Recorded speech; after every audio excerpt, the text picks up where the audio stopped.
किसी घने वन में एक बहुत बड़ा शेर रहता था।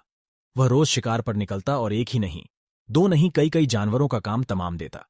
जंगल के जानवर डरने लगे कि अगर शेर इसी तरह शिकार करता रहा तो एक दिन ऐसा आएगा कि जंगल में कोई भी जानवर नहीं बचेगा। सारे जंगल में सनसनी फैल गई। शेर को रोकने के लिए कोई न कोई उपाय करना जरूरी था। एक दिन जंगल के सारे जानवर इकट्ठा हुए और इस प्रश्न पर विचार करने लगे। अंत में उन्होंने तय किया कि वे सब शेर के पास जाकर उनसे इस बारे में बात करें। दूसरे दिन जानवरों के एक दल शेर के पास पहुंचा।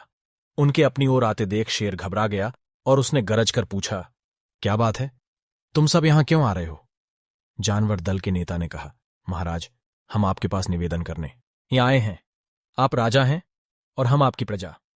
जब आप शिकार करने निकलते हैं तो बहुत जानवर मार डालते हैं, आप सबको खा भी नहीं पाते। इस तरह से हमारी संख्या कम होती जा रही है। अगर ऐसा ही होता रहा तो कुछ ही दिनों में जंगल में आपके सिवाय और कोई भी नहीं बचेगा। प्रजा के बिना राजा भी कैसे रह सकता है? यदि हम सभी मर जाएंगे तो आप भी राजा नहीं रहेंगे। हम चाहते हैं कि आप सदा हमारे राजा बने रहें। आपसे हमारी विनती है कि आप अपने घर पर ही रहा करें। हर रोज स्वयं आपके खाने के लिए एक जानवर भेज दिया करेंगे। इस तरह से राजा और प्रजा दोनों ही चैन से रह सकेंगे। शेर को लगा कि जानवरों की बात में सच्चाई है। उसने पल भर सोचा, फिर बोला, अच्छी बात है, मैं तुम्हारे सुझाव को मान लेता हूं, लेकिन याद रखना, अगर किसी भी दिन तुमने मेरे खाने के लिए पूरा भोजन नहीं भेजा तो मैं जितने जानवर चाहूंगा मार डालूंगा। जानवरों के पास तो और कोई चारा नहीं, इसलिए उन्होंने शेर की शर्त मान ली और अपने अपने घर चले गए। उस दिन से हर रोज शेर के खाने के लिए एक जानवर भेजा जाने लगा। इसके लिए जंगल में रहने वाले सब जानवरों में से एक एक जानवर बारी बारी से चुना जाता था। कुछ दिन बाद खरगोशों की बारी भी आ गई। शेर के भोजन के लिए एक नन्हे से खरगोश को चुना गया। वह खरगोश जितना छोटा था उतना ही चतुर भी था। उसने सोचा, बेकार में शेर के हाथों मरना मूर्खता है। अपनी जान बचाने का कोई न कोई उपाय अवश्य करना चाहिए और हो सके तो कोई ऐसी तरकीब ढूंढनी चाहिए जिससे सभी को इस मुसीबत से सदा के लिए छुटकारा मिल जाए। आखिर उसने एक तरकीब सोच ही निकाली। खरगोश धीरे धीरे आराम से शेर के घर की ओर चल पड़ा। जब वह शेर के पास पहुंचा तो बहुत देर हो चुकी थी। भूख के मारे शेर का बुरा हाल हो रहा था। जब उसने सिर्फ एक छोटे से खरगोश को अपनी ओर आते देखा तो गुस्से से बौखला उठा और गरज कर बोला, किसने तुम्हें भेजा है? एक तो पिद्दी जैसे हो, दूसरे इतनी देर से आ रहे हो। जिन बेवकूफों ने तुम्हें भेजा है मैं उन सबको ठीक करूंगा। एक एक का काम तमाम न किया तो मेरा नाम भी शेर नहीं। नन्हे खरगोश ने आदर से जमीन तक झुककर, महाराज, अगर आप कृपा करके मेरी बात सुन लें तो मुझे या और जानवरों को दोष नहीं देंगे।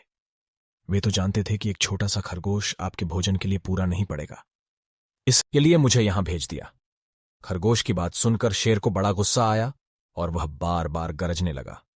उसकी भयानक गरज से सारा जंगल दहलने लगा। मुझे फौरन उस मूर्ख का पता बताओ, शेर ने दहाड़कर कहा। जब तक मैं उसे जान से न मार दूंगा मुझे चैन नहीं मिलेगा। बहुत अच्छा महाराज, खरगोश ने कहा, मौत ही उस दुष्ट की सजा है। अगर मैं और बड़ा और मजबूत होता तो मैं खुद ही उसके टुकड़े टुकड़े कर देता। चलो रास्ता दिखाओ, शेर ने कहा। फौरन बताओ किधर चलना है। इधर आइए महाराज, इधर।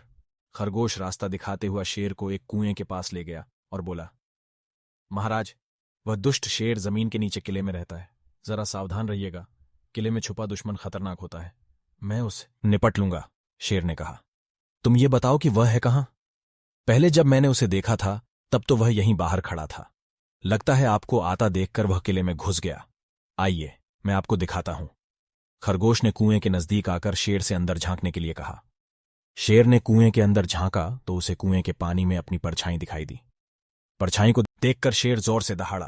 कुएं के अंदर से आती हुई अपने ही दहाड़ने की गूंज सुनकर उसने समझा कि दूसरा शेर भी दहाड़ रहा है।